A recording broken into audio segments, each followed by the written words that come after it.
Hey, I'd like to welcome you to another episode of Mission Matters. My name is Adam Torres, and if you'd like to apply to be a guest on the show, just head on over to missionmatters.com and click on Be Our Guest to Apply. All right, so today I have Billy Boughey on the line, and he's founder and president of Elevate Experiences. Billy, welcome to the show. Hey, what's happening, man? How you feeling? Come on, man. I'm so excited. You outdid me. Look at your setup over there. You're amazing. But I would expect nothing less than this from you over at Elevate Experiences. I'm like, how are you going to create a great experience without that amazing setup you have? Well, I would feel the same way. I've been a fan for a minute. It's good to be on the show. Those of you watching, hope this is inspiring to you. And man, I'm excited to be a part. I think the setup for us, everything down to the details of how does it look, how does it sound, how does it feel. It's beyond just the event world. It's why we actually changed our name from Elevate Live Events to Elevate Experiences recently, because we're like, live events, maybe they're not live, maybe they're recorded, maybe somebody isn't catching this when it's live on these different platforms. Yeah. So the experience is what we're all about, man. So really excited to be on the show. Awesome. And so today's topic, really eliminating the plague of boring events. I know when we're recording this right now, it's November 2021, and we're getting towards the event season. I know a lot of corporations and companies are connecting with you to make sure that their holiday and other events are not boring. If they're watching this, at the end, I'll of course give you the opportunity to leave, websites, things like that. But just to get us kicked off, we'll start this show, Billy, like we start them all, with our Mission Matters Minute. So, Billy, we at Mission Matters amplify stories for entrepreneurs, executives, and experts. That's our mission. Billy, what mission matters to you? I think everybody is born with an innate desire to be great. And then the world squashes that, right? Something happened or happening in their life caused them not to see greatness as what it is. So the word elevate just means to lift. And the reason we created this organization is we want people to live and lead at a higher level. That's what our vision of our company is. And it really boils down to the mission that I'm here for, while there's still breath in my lungs, is really helping people get that 1% better in what they do. And so there's a lot of charities, nonprofits that I'm passionate about that we give to and are a part of. But really what my mission is, what matters most to me is, I say this a lot, but what happens in the boardroom or what happens in your job should translate to the family room. So I have 4 amazing kids. My wife's incredible. I love being a dad. I love being a husband. I love being in the community. And so I think about to myself, am I helping people in their job, in their workplace, in their event experiences be inspired to go be a better human outside of that? So that's what mission matters to me. Fantastic. And I guess I want to go to the beginning, Billy. Like, how did you get involved in the event world, or I should say the experience world? Really, like, how'd you get on this path? Yeah, so I went to a Janet Jackson concert back when Oh, I was come in middle on, school. really? Yeah, man. And I watched the way Janet just ruled the stage and the lighting cues and where the smoke was and all the musicians and the way that made me feel. I was like, oh my goodness, it brought the music to life. And then, concerts throughout the years, different events that I've been to, I'm that person that always goes and I kind of turn my head sideways and I think about, why is that light setting that way? Or why did that certain effect happen? And I think those of you that understand, you're kind of nodding your heads, you get it, right? You go to a venue and some people kind of ignore the aesthetics or the feel, but some people like that is what they're all about. So I knew that early, but in the middle of all that, I was a baseball player. I got a chance to play college and professional baseball. I'm also a little sort of amateur freestyle rapper, play guitar and sing. So music and sports were always a huge part of what I was up to. And I kind of mixed all those together and said, I want to be a part of an organization of movement that creates these events where when people go home from them, like they're just better, right? Things that are happening in their heart, the way they feel, like there's this thing that happens in their mindset, something they've learned improves. So that's what I get fired up about. That's where it started for me. And, I go back to the knucklehead kid that got an 860 on the SAT, barely made it through high school. And I look at, being a president of a company now, I'm like, I probably shouldn't be here, but my gratitude is through the roof that where I started. And that's inspiring to you is where you start might not be where you end up. So, yeah, man, for me, that's where it began and that's where it is now. All right, I got to go back to this freestyle rap thing, because when I heard that you had a TED talk, and I'm like, okay, that's amazing. But then I was like, wait a minute, who combines TED and freestyle rap? I needed to know the story, man.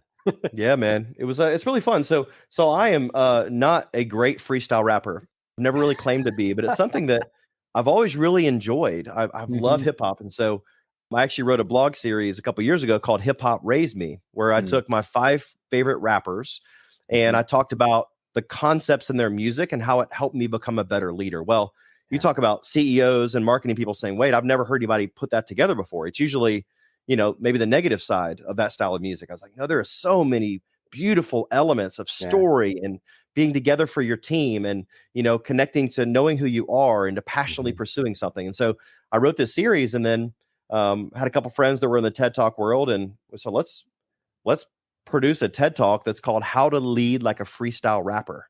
And Wow. so I took concepts out of hip hop that I've learned, and I'll just share one of them quickly. Is that I believe that Curious George is one of the best children's books ever.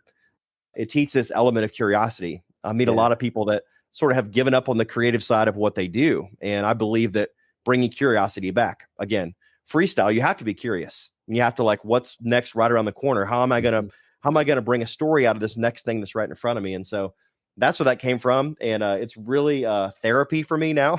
I'll get Yeah. in my car and I'll turn up an instrumental beat, and I will just go ham, and that's how I. That's my release is a closet freestyle rapper. So Oh man, well it's definitely not a secret, because you're we'll put the link for everybody, just so you know. We will 100% put the link to that episode in the show notes on this one, because we want you to check it out. So definitely do that. So classic Billy, first off, and again, I wouldn't expect nothing less from you, especially if you're going to teach us about events and what we need to be doing better. So yep. let's go just a little bit further into Elevate Experiences. So we mentioned a little bit in the beginning of the interview. Tell us more about the company. Yeah, so about a decade into producing remarkable experiences, I've had a Mhm. chance to work alongside some amazing team members, and so I know we got some of them that are tuned in now watching. And Yeah. I would say that Elevate has been built on this idea that there is creativity around every single corner. That the storytelling that you can do at your event experiences should do a couple things. It should inspire your team members to get better, and it Mhm. should inspire your customers to want to pay full price. That's sort of Yeah. my thesis behind a great event. It should cause your team members to say, "This is awesome. I'm proud to be a part of this brand." And secondly, it should inspire your customers not to ask for a discount, but to say, "Hey, I want to pay full price because that thing is off the hook." And the way they Yeah. think for me and the way they care about me with their experiences. So Elevate began with that premise. It Mhm. began me with the humble beginnings of DJing weddings. So got a couple hundred weddings under my belt where I would figure out, what song at what time would go, and how does a microphone work, and how do you play that certain song, or where should the speaker Mhm. be, or how do you introduce people? There was a lot of that earlier in my career, and then Mm. that translated into corporate America and doing a lot bigger events for bigger brands like Yeah. FIFA and Chick-fil-A and Coca-Cola, and so it began very humble beginnings of Mhm. learning how to engage with people, and then it's just grown from there. Maybe let's transition a bit. I want, and obviously a lot of people are doing more things remotely nowadays, right? Just because, I mean, for different reasons, of course. But the live event like this, or the live event online, the virtual event, these have all added, I would argue, complexity to what makes an event engaging and fun. But also, it's added opportunity. It's I feel like it's really expanded the event space and what's possible. Can you speak on that a little bit? I think you said a great word there. What's possible, right? And so we're Yeah. sitting in this studio where this is where we produce a lot of our events. Yeah. We ask the question, "What if?" a lot. And so when the pandemic was announced in 2020, it was with a colleague of mine, and we were landing in New York City to go meet with a lot of big media companies and Hmm. meet with some different people about their events. And I remember hearing about the pandemic. And first of all, I had to grab my phone and what is the pandemic? What does Yeah, that for even sure. mean? Same. Yeah, right. And I didn't know what it meant. But then I was like, okay, I'm in the live event business, Yeah. and my business is built on bringing people together in the same place Yeah. to do something to inspire them, encourage them, equip them, Mhm. and that's going to change. And so, literally, I mean, we lost, several $1 million within 8 days of that, and it Mm. was head in my hands. If those of you can relate to this, it was Yeah. a pit moment for me. It was at the Yeah. bottom, and there was a a glimpse that I got, and being a person of faith, I felt like God spoke to me and said, hey, here's this idea of CPR. Like, you have to give your business CPR right now. And, the C stands for something. The P stands for something. The R stands for something. The C is you can cancel. Like, you can tell your people that, like, hey, you should probably just cancel your event. Just don't do it. Let's have our 2 weeks to slow the curve. Let's like push it off. Right. Yeah. You could do the P, which is postpone. Let's push it to like later in the year and figure it out. Or, and this is why I love Walt Disney so much. He really inspired me to do the R, which is to reimagine. And we go into the frame with our customers and say, hey, let's not start with, well, it's only virtual. No. What if it could be even better than it was when you were in person? Let's bring in with that. Oh, you know what?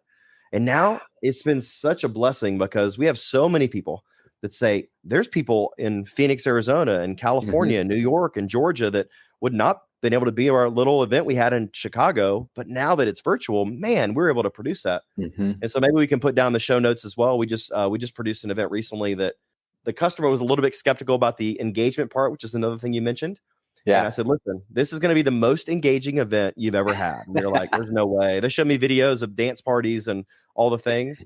And man, hearing the client at the end just rave about, I had no idea that the event could be that much fun, that engaging, that meaningful. So very, very grateful that 2020 has been a lot of a bounce back year for our team. We've lost a lot of team members. A lot of things have changed in our business. We had to change and pivot a lot. But literally in this studio, when the pandemic started, I didn't really know how to use a streaming camera or video switcher, or I switched from this to this. I didn't even know what that meant. I didn't even know how to do this. But now when we're sitting with a client, we don't let the technology get in the way. We let the idea come to fruition. We let the love they have for their customers and the love they have for their team be the focus. And then the premise, the one question that we ask is, when your people are driving away from your event or they close their laptop at them, like when we get off this event, my most important thing is how I made you feel. Like that is the most important thing. And right after that is I want you to know some things about Elevate. So when it comes up with somebody else, you're like, you've got to hear about Elevate because they really take the events in the virtual world and make them engaging. So that's really how we've done it. It's been a lot of prayer, a lot of tears, a lot of frustration, but a lot of fun as well. So I'm sold. I mean, this sounds awesome. Like, I'm not going to claim I've ever been to a great virtual event, so I will have to ask you that. So, like, what makes a virtual event great? Well, tell me this. What you see at the bottom of the screen? It says eliminating the plague of boring events. Yes. Our team was talking through it, and it's really one of our awesome team members, Sean, who said, like, this is a great phrase. Like, let's just eliminate boring. Like, what if we just got boring and said, nah, we're not doing boring. Yeah. How could we not do that? So tell me this. What is, you don't have to give me the name of the event, but Adam, what's the most boring virtual event you've been to? I went to I think it may have been a wedding, and they basically just put me in a corner. Like, they had like they just put the camera kind of in the corner, and I was just feeling like I'm just watching people walking by, and then I could kind of see some things, could kind of not. And I'm like, okay, this is not as fun as being there. Was the one. I think at one point they said hi to the people watching on the camera, but this was in the middle of like us not being able to be in the event itself. Like, I'm in another state than them. So it was like, that wasn't my favorite event experience. I'm not going to lie, Billy. Well, here's the difference. So what you just said is a lot of folks view the virtual space as we're going to do a live event and then just stick a camera in the room. Yeah. And that's put them in the corner. Like, that's the camera. There's people watching. That's streaming. So we kind of, when we're in the sales process with a client, we say, are you wanting to do a really great in-person event and then just stream it to the people that can't be there? That's an option. But here's what that's going to do. You're going to feel a lot like my friend Adam, who just felt like they were in the corner watching. They might have got the content. They might have got some things in their head, but did you connect with their heart? Versus, what if we had cameras that were multiple camera angles? What if your MC actually addressed the people online? What if you did something where the people online got to announce some things that were happening in the room? And we had an event in Miami in January of this year where the awards that we gave away, the people that were live in the room gave the awards away to the people that were virtual. And the people that were virtual gave the awards away to the people that were in the room. And it was like this really cool love fest between people that weren't there and that were there. Just, man, it was a cool vibe. That is so cool. So that you felt connected. You felt like you were at the event, and there's interaction between both. 100%. Come on, look, listen to these tricks, man. This is awesome. Yeah, that everything that you just described could have made that, a very different experience. I think at one point, carry the laptop around. It's like, oh, I'm okay. Yep. It's, Yep. hold it steady, whatever. No, this is awesome. And now, so as I mentioned earlier, or when we're recording this, and again, November before Thanksgiving, like a lot of office parties, getting a lot of invites and things like that to virtual events, other things. Like, what about the holiday season? Like, throw out some ideas there. Yeah, so we're in the midst of booking a lot of holiday events. So we have several that Yeah. are live, but most of them are virtual. And we've Mhm. got it into this frame where we do this really great 60-minute, and we call it the Elevate Variety Show, where we have What? 5 to 7 different interactive things that we do. That's all designed for quick moving. We all know that the reason TikTok, Instagram Reels, the reason these type of platforms draw our attention because it's a quick hit, quick moving thing. And so instead of having just a talking head, let's do 5 to 7 different fun interactive games that have prizes involved. We actually Yeah. mail things to the guest. They open up the box or the envelope, and things inside of that envelope or box have to do with the games that we're playing in the actual event.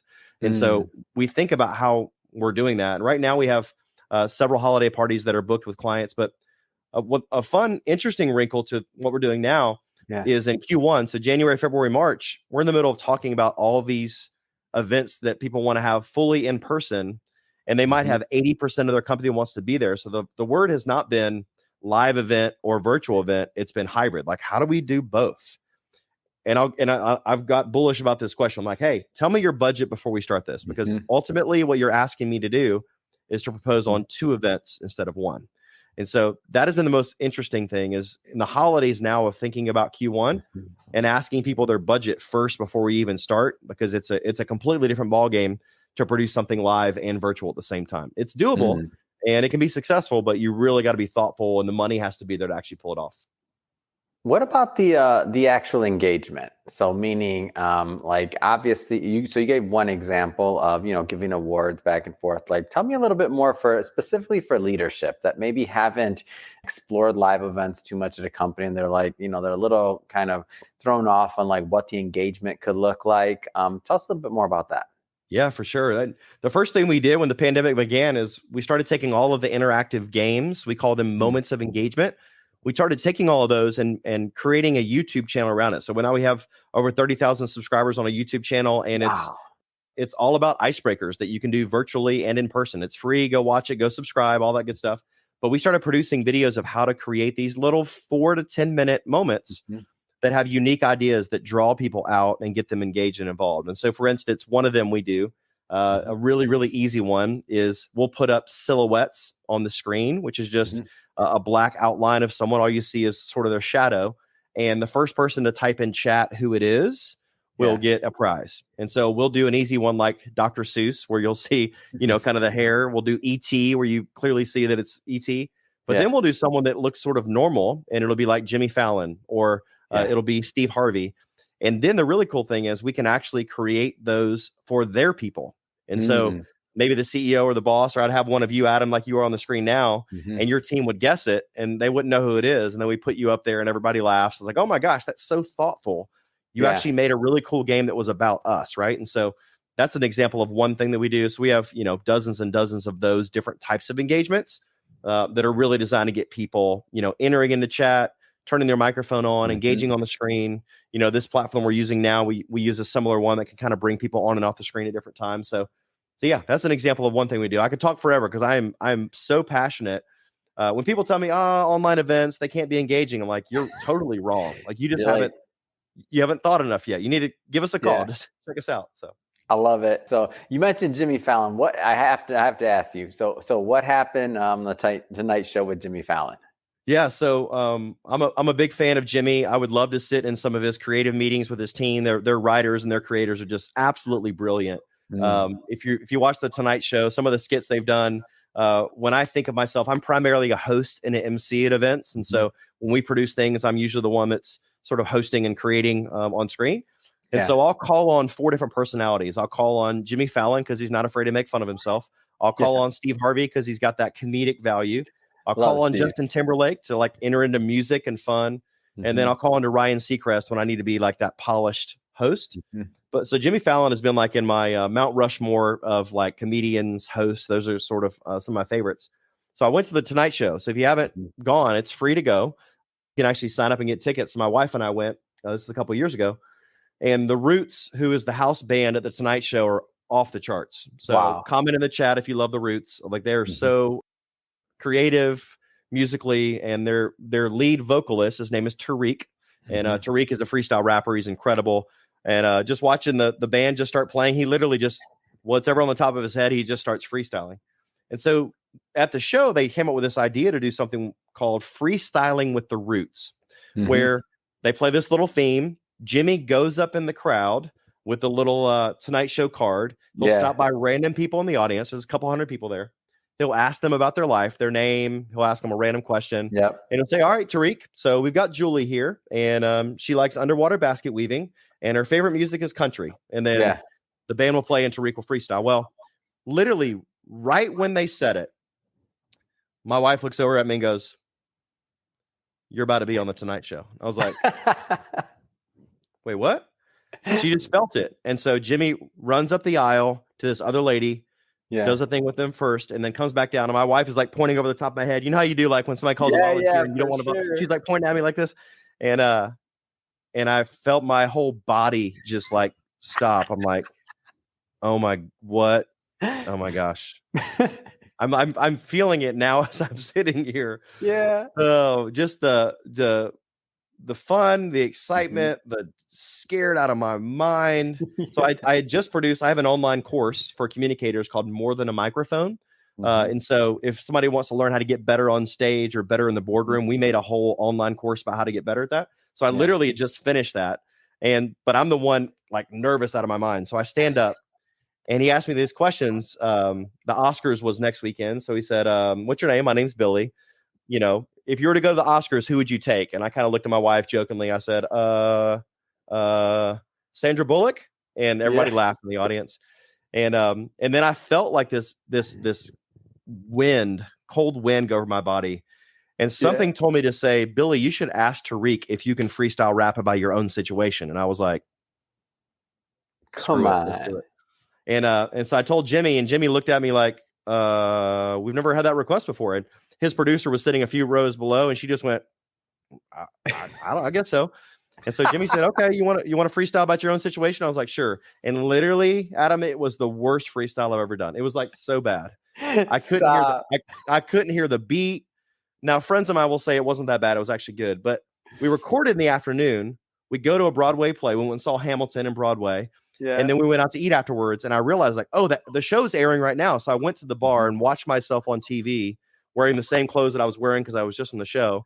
Everybody at the bar started realizing it was me, and I was a celebrity in New York for like maybe about 30 seconds. It was awesome. Oh, that's awesome. My phone started blowing up, and we equivalated to over $500,000 of business because of that moment. And here's the story why I share this story is, you know, you're all going to have your moment to do something that's sort of out of body experience, and you never know the fruit on the other side of that, right? And so for me, it's I have people say, hey, if you got the cojones to like actually do that on the Tonight Show, like I want you to come work with our company. And so I would say that was a really cool story. I was like I'm feeling my body sweat right now. Like I was so Me too. Out of my experience. I wasn't even there, but I think I am as well. I'm like, come on now, what a story, and to do your own freestyle. And you're like, come on, man. You just had me thinking of Eminem 8 Mile just now. I'm like, come on. Well, you know what I said? I said, well, you got to lose yourself. And so they started playing "Lose Yourself" in the music, which is like, wait, that was the song? It was the worst song to freestyle to because dun dun dun dun. It's like it's not a good like. It wasn't like a good one, so it was anyway. So it's funny you say that. That's the exact song they played while I did it. That's funny. That's exactly what I was thinking. You're like, come on, you should have said, no, give me some Mobb Deep. Come on, I need something else. Right? I need something else here. So let's switch gears a bit. So I know you have a book that's out. So Culture Reconstructed. So tell me a little bit more about the inspiration behind this work. Yeah, there it goes. This is my baby right here. So I mentioned I got a really low score on the SAT at the beginning of this interview. I was that knucklehead that didn't listen much in class. I was always, trying to cause ruckus. So it's really funny that my name is on the front of a book now as an author. And even as I say that, Congrats. thank you. It should be encouragement to everybody watching that you too can be an author. But we started doing events with all these companies, right? And so all these wonderful brands, and inevitably on the side of the stage, one of the VPs, director of marketing, CEO would come up to me because we were so approachable and our team was just amazing. They said, how do you get your team to like want to like do what they do? Your team is so incredible. I was like, well, I just put in place the freedom to let people be the best version of them, challenge them, help them grow. And then they would say, hey, could you come speak to my team about communication or about collaboration? Wow. And I was like, sure. So I started doing these little, speaking events at companies. And then I had one person say, Billy, you should write a book about this. And I was like, all right. I mean, it's literally 100 and I don't know, it's short. It's like 108 pages or something. I mean, it's so short. But I said, there's nothing out there that shows me specifically how I do this. So I just wrote it. And man, it's been a blessing. It's been a really a great door for my keynote speaking career. So you can go to billybspeaks.com, kind of go there and, people book me to go speak different places. And I kind of bring the elements of fun, engagement, games, storytelling. And then we allow, what's different about us is we allow companies to actually pick their topic. So they get to look in the book and read it and say, all right, hey, what's most important? Is it collaboration? Is it fun? Is it motivation? Is it, how do I get my team to be more engaged? Like, what is your topic? And then we will actually bring that in a unique, crafted way for companies, man. So it's been really fun. We created Elevate Your Culture, which is like a workbook that goes along with it. It takes the content from the book and actually lets them extend their learning. So it's conversations and things they can do after actually, the event. So I love it. Everybody that's been watching this show for a long time know that I'm a huge fan of writing books. Obviously, we published a lot of books as a publisher, and we're proud to do so because the way I feel is this: like people, like they feel different about books. Like the way when somebody picks up a book, they read it, or if they're on Kindle or whatever it is. I mean, you need that time. You get that time with the author. I feel like it's an intimate experience still. I feel like it's a way that people can convey messages to like many, many more people out there. And books are I just like them. I've been a reader my whole life. So I know there's some people watching this right now that they got that idea in their head. They wanted to write a book for a long time. They haven't gotten around to it. I don't know if you were in that camp, but one thing is for certain, you had an idea, you went for it, and now you have a book. Hold that up again. You have a book in your hands. What kind of advice would you give those that are out there sitting on that idea? So there's a lot of motivational things I could say when you ask that question. And the first thing that pops in my mind is Gary Vaynerchuk had somebody roll up on him when he was in a taxi. And this lady said, hey, Gary, give me like a quick word of advice. Yeah. And he said one of the most harsh things that I've ever heard. And Gary says, some pretty off the wall things, but it's one of the most harsh things I ever heard. He said, you're gonna die. And the lady was like, what? And then she got it. It took her a second. She was kind of offended, but then she got it. Like, you're right. He's like, so whatever's inside of you, just go do it. And I think for me, like realizing, and, I'm sure Adam, like you, we've had people around us that have gone on, like that have passed on. And I think about, had a gentleman recently that was a part of my kid's school that, he's no longer with us. And this was 3 or 4 weeks ago. And it's very fresh for me. And he was younger than I am. And I think about, man, what are all the things in me that if I just took the action, insecurity, fear, poor mindset, not believing in yourself, having somebody squash your idea, maybe the technology or the resources, there's 1,000 excuses. But if you have that idea in you, don't start with the outline. Don't start with who's going to publish it. Don't say, I want to partner with Adam. Literally just put your pen on a paper and just start. Like, what do I believe? So my second book's coming out. It's called Start From Scratch. And it's an entrepreneur's journey from starting over after the pandemic. And it's like, how do we begin again? Like finances and insurance and building the right team and the right processes and like going back to basics. That's been in my head, but I was like, you know what? I need to just start writing it. So that'd be my inspiration for you. I mean, here, this is the real thing, Adam, is I get to like give this to my kids. Yeah. And my kids get to like show their kids that, hey, granddad wrote a book. Like, it's a decent book. It's okay. I mean, but it's my thoughts on paper that nobody can take away from me. And so, and I self-published. Like I was like, I don't know how this works. I'm just going to do this myself. So don't let any excuse get in your way. Partner with a great group like Adam. If you're looking at this to say, how could I actually make this happen? So that's my advice. I get fired up about this one because I meet a lot of people saying, well, I've got this idea but you know what? Family. Well, you know what? Money. I'm like, no, Yeah. you're just making excuses. Like, it's just excuses. Just do It's it. so funny you say that, and I tell people this exact same thing. And I feel like anybody, especially when they get their first book out, they feel the same way. In my story, the first book I wrote it on my phone, talking while I was on a train traveling through China. That's literally Nice. it. I just talked a bunch of talking, and then I transcribed it, got some editors, some other things together, and that was the first book, self-published. Didn't know what I was doing, didn't want to be in publishing, didn't even know. The only thing I'd add to what you said is that once you have that book, like that's just it's like a bird that's just out there flying. You don't know who's going to read it. You don't know what opportunity is going to come, but it's Yep. just something different about a book. Like it's just out there. You don't know whose hands it's going to be in, who's going to pick it up and be inspired by your story or whatever lesson you're trying to convey. And you don't know what kind of change you're going to affect in the world. So get it out. Like Billy said, or Gary said, you're going to die. I guess that's kind of morbid, right? But as I laugh, right? But get it done. So getting back to your book though, what's one of the big, I know there's many, and we can spend the whole day talking about it, but like what's one of the key takeaways that you'd like every reader that picks up that book to really walk away with? Yeah, so it begins with the story of my son, who's 9 years old now. Was probably 5 years old when I first had this idea. We had Lincoln logs. So I'm sure everybody watching, know what Lincoln logs are. They're these, different links of logs that you put together to build a house or a wall or whatever. And so we would get together when we build those. And I noticed that the way he built them and the way I built them was very, very different. He was very methodical. He would separate all the different lengths of pieces, the one that had 2 notches and 3 notches and the longer ones and the shorter ones and the roof. He would have them all laid out and then he would start to build.